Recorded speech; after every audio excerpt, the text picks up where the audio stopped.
On the internet in China, there's a new word that's gained popularity. The word is Baizuo. Baizuo.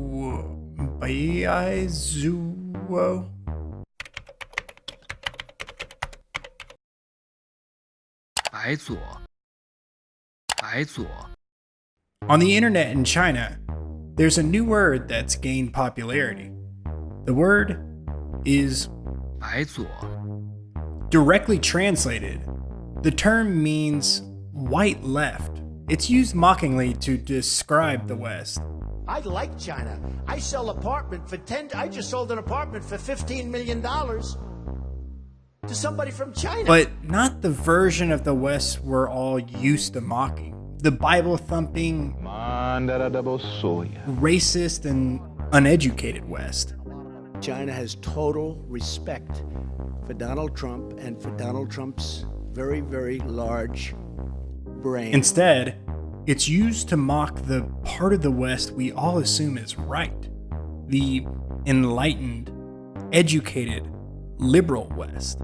But the great thing about this country is we have this wonderful process of democracy, and sometimes it's messy, but ultimately, justice and truth win out. In this left, the Chinese see hypocritical, opportunist radicals with savior complexes. This West insists these poor Chinese people not allowed to speak freely. If only we can show them everything that's going on with their government, then they'll see through all the brainwashing. The Chinese reply is, we don't need saving. It's not us, it's you who are brainwashed. What if they have a point?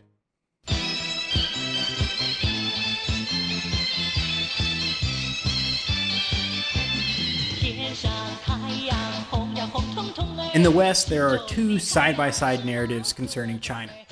On one hand, China is undergoing one of the greatest economic miracles in human history, liberating hundreds of millions of people out of poverty. On the other, China is becoming a modern-day dystopia, where the government suppresses free speech and participates in mass surveillance. Not surprising, the West will take credit for the good, claiming China's success stems from its adoption of the free market and the opening up of its economy. Even less surprising, all the nasty business concerning the government, though, well, the West doesn't see any of itself in that. Because we can't continue to allow China to rape our country, and that's what they're doing. In the second half of the 20th century, China was in a bit of a sticky situation. In disarray from Mao Zedong's worst tendencies in the 50s and 60s, with movements like the Cultural Revolution, where millions were persecuted or starved in a nationwide campaign to quell dissent. China was at a turning point. With the death of Mao, the new chairman of China, the formerly exiled Deng Xiaoping, initiated a series of reforms. He adopted a free market approach and opened up the economy to foreign investment. Basically, he sold out to capitalism. Chinese leadership knew this more or less amounted to dropping the Maoist project altogether, and that's why they branded the reforms as socialism with Chinese characteristics. A more accurate phrasing probably would have been capitalism with Chinese characteristics. Xiaoping transformed China into a capitalist economy with a strong state sector. This flavor of capitalism is often referred to as state capitalism. First of all, there's a sense in which every country in the world is capitalist. Soviet Union is capitalist.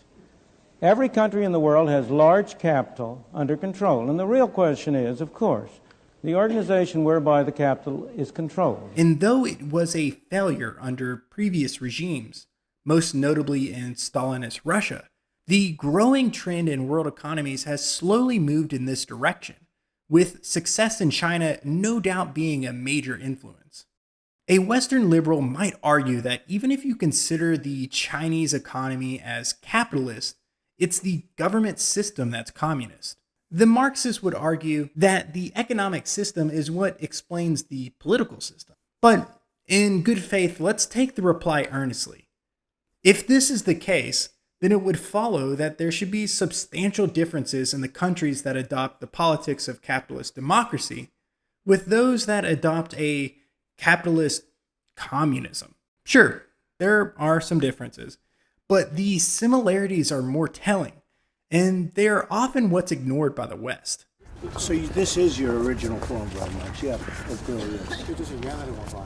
对， Yeah. 就我们这些人也是原来的人， And people like us 黑头发、 will 黄皮肤 be traced back to 传承下 5,000 来 years 的。 ago. 我们叫龙的 For 传。 instance, anytime you read a Western media article concerning China, you might run into a paragraph providing a litany of Chinese misdeeds. China has ramped up surveillance of its own population. They've heightened military aggression in the South China Seas. They've silenced free press. And they've coerced weaker nations with predatory loans and trade deals. All that is really bad. But how much different is it from the United States? Take the points one by one. It's not as if surveillance only happens in China. Has the West already forgotten about Edward Snowden and the huge reveal of the mass surveillance program under the NSA and post-Patriot Act United States? And by passing the Patriot Act, we will make America safer while safeguarding our civil liberties and privacy. Maybe even worse, it's not only happening in the public sector either. Private companies like Facebook and Google routinely abuse people's private information for profit. And whistleblowers have shown that Amazon and Apple record private conversations from their in-home assistants. It's everything you love about Alexa, made just for kids. Regarding the coercion of foreign countries, you don't exactly have to be a huge fan of history to come across instances of the United States demanding business arrangements from foreign nations.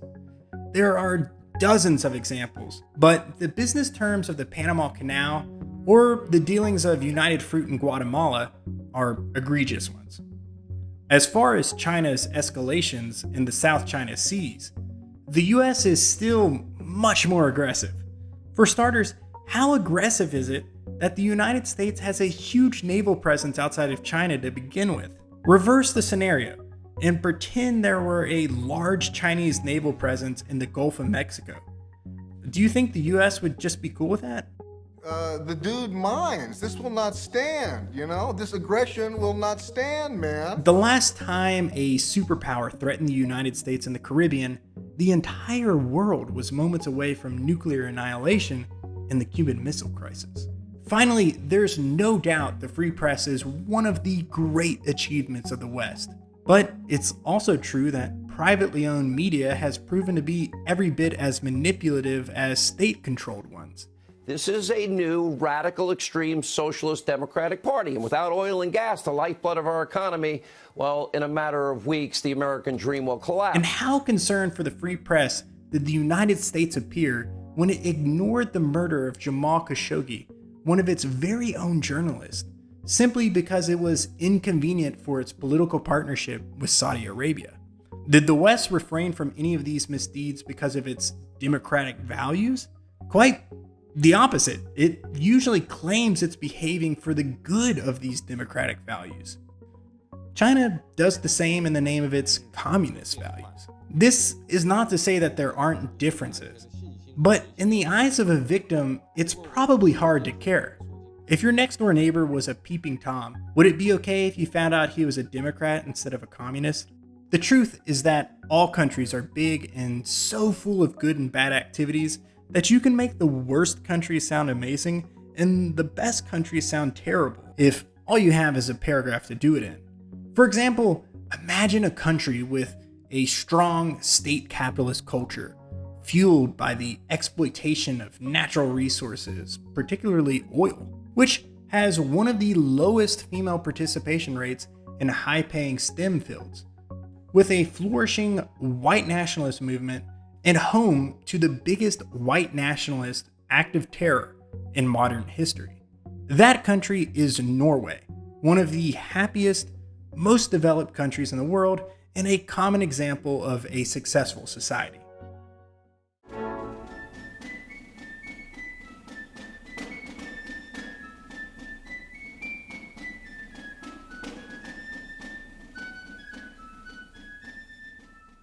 In northwest China, the Xinjiang territory is unlike the rest of the country, populated by a minority ethnic group known as Uyghurs. The region bears little cultural resemblance to the mostly homogeneous country. The Turkic and Muslim culture is an odd fit for the mainly Han and irreligious China. Perhaps not surprising, disputes over territorial claims between the groups have persisted for decades. Riots are not uncommon, nor are acts of terrorism among separationist groups. The Chinese response has been less than humane. Recently, the Chinese government has escalated the conflict by increasing its police presence and instituting a truly dystopian surveillance system, tracking every move of the Uyghurs. However, the move that's really garnered the attention of the Western media is the policy of re-education camps. If this sounds like some Orwellian phrase, it's because it is. The Chinese government has forced large portions of the Uyghur population into compounds where their traditional Muslim customs, even those as basic as praying, are forbidden and instead are replaced with Chinese propaganda.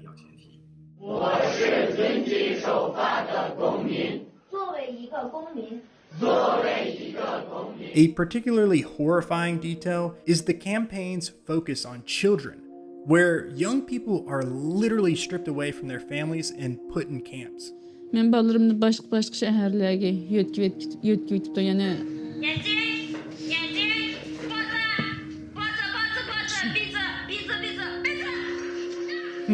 Come to think of it, why does that sound so familiar? At this moment, more than 500 families are still waiting to be reunited.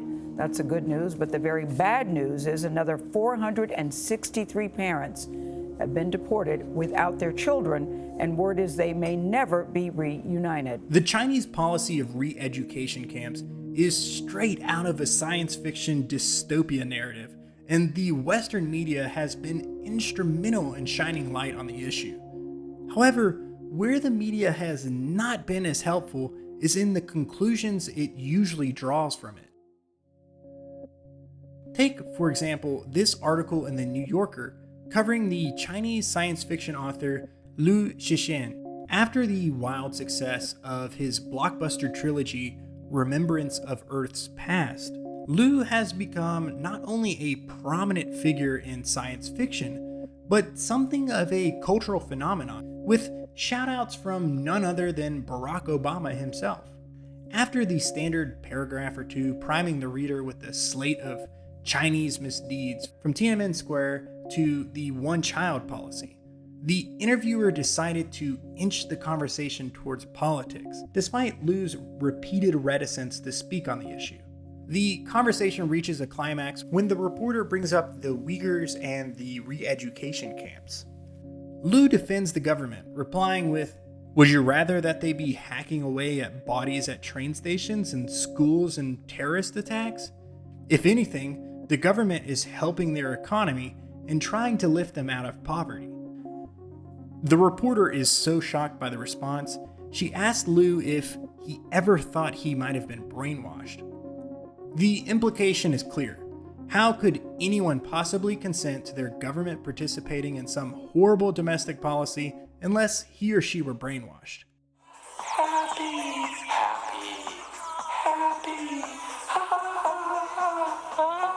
But again, reverse the scenario and it's telling. Imagine for just a moment that somewhere in the United States, say North Dakota, there was an Islamic separatist movement literally supported by Al-Qaeda. This is the same United States that has spent 2 decades warring against Al-Qaeda and others in Afghanistan and Syria, or even in Iraq, where the invasion was partly justified by a lie concerning the Iraqi government's possible involvement with Al-Qaeda. Oh, the reason I keep insisting that there was a relationship between Iraq and Saddam and Al-Qaeda, because there was a relationship between Iraq and Al-Qaeda. A brief reminder, these conflicts resulted in the deaths of hundreds of thousands of civilians, by conservative estimates. This is also the same America, with the not-so-stellar historical record of racially charged conflicts, all the way from Jim Crow South to the even more heinous policy of manifest destiny, which resulted in the mass genocide of entire races of people. The reporter has to know all this, but she's still able to believe the United States would be more humane to the Uyghurs. Now, who's the one that's starting to sound brainwashed? For Liu, this all misses the point. People in China just don't care about Western values like individual liberty or freedom of governance. And for ordinary folks, it's the cost of healthcare, real estate prices, and their children's education that are important, not democracy. That sentiment is blasphemy in the West. How could the Chinese not care about these Western values? The simple answer is because they have their own values.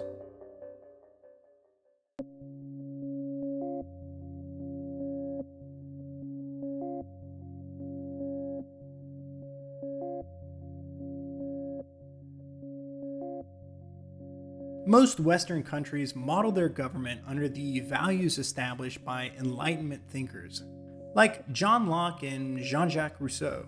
China borrows from a much different philosophical tradition known as Confucianism. Confucius was a Chinese philosopher and statesman who lived around 500 BC, more than 2,000 years before the Enlightenment period. He was a thinker who loved harmony, arguing that a person should put the good of their society and their family over their own individual needs. It's a collectivist philosophy, in stark contrast to the libertarian individualism of the West. The commitment to individual liberty is one of the West's greatest achievements. But is it the only viable strategy for a healthy, happy society? We can all imagine a Western utopia where everyone is free to express themselves, living satisfying, authentic lives. Could you not also imagine a possible utopia with Chinese values? The society would harmonize on the mutual good. Father would respect son, citizens would respect leadership, and mutual love of the community would spark a golden age for the common good. In fairness, it's much easier to imagine a dystopia. The West is loaded with cautionary tales of a collectivist society going bad. The most prominent example is George Orwell's 1984. In this society, an authoritarian, centralized government watches every move of its citizens. It's a complete surveillance and police state, where even the most egregious propaganda is consumed by a brainwashed population. A huge cult of personality surrounds the ruling party, and military parades are not uncommon. This is the Western forecast for China's current dystopia trajectory. But we should be careful not to assume that this is the only path to dystopia. In Alfonso Cuarón's 2006 masterpiece, Children of Men, we see a uniquely Western dystopia. Society is brought to collapse by a fertility crisis. But really, this works best as a metaphor. You could just as easily imagine a similar collapse coming from climate change, revolutions in technology, or nuclear war. As society decays in the face of its existential crisis, terrorism thrives.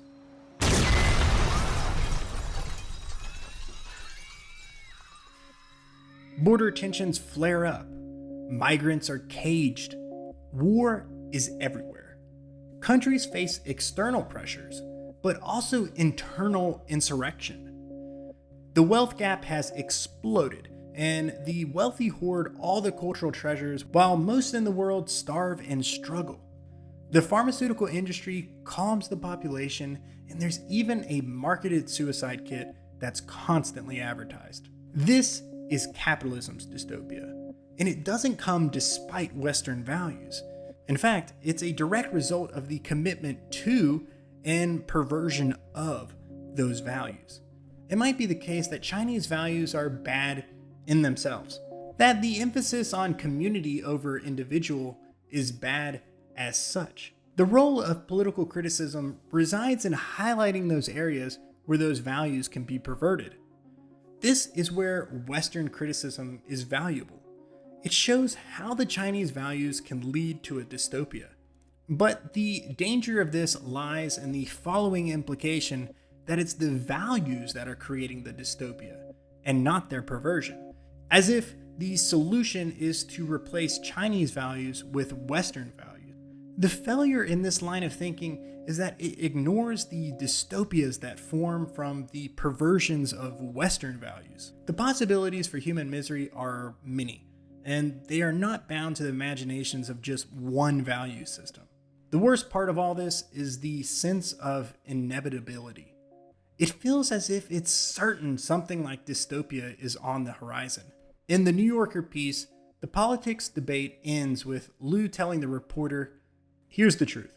If you were to become the president of China tomorrow, you would find that you had no other choice than to do exactly as he has done." He's probably right, but let's just hope he's brainwashed.